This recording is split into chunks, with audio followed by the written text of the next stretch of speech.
তারাপীঠের ভয়াবহ অগ্নিকাণ্ডে মৃত আলিপুরদুয়ারের ৩ জন। খবর আসতেই শোকের ছায়া এলাকায়। শুক্রবার তারাপীঠ গিয়েছিলেন আলিপুরদুয়ারের ৬ নম্বর ওয়ার্ডের অমিত পাল, ৭ নম্বর ওয়ার্ডের সুবীর সাহা এবং কমল রায়। তারাপীঠের বিদেশিনী হোটেলে উঠেছিলেন তারা। ভয়াবহ অগ্নিকাণ্ডে মৃত্যু হয় ৩ জনেরই। হোটেলগুলির পরিকাঠামো নিয়ে প্রশ্ন তুলছে মৃতের পরিবার ও প্রতিবেশীরা।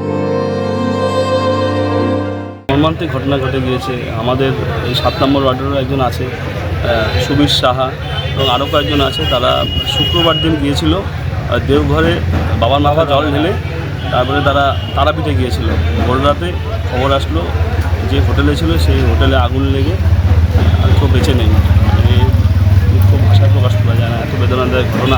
দেওঘর যায়, দেওঘর থেকে ওরা বোধহয় তারাপীঠে গেছিল, ওখানে তো রাত্রে ভাব করছিল, লাগছে আগুন। আমি জানি না ঠিক ভাই কি একাই গেছে? না না, ওর বন্ধু বান্ধব মিলে ৪-৫ জন গেছে, এটুকুনি জানি।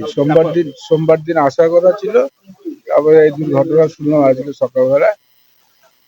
আর কি বলবো, তাই করছি এখানটা হোটেল কর্তৃপক্ষের কিছু গাফিলতি ছিল।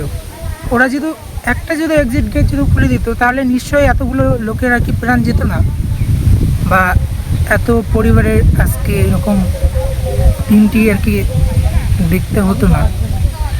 এটাই আর কি।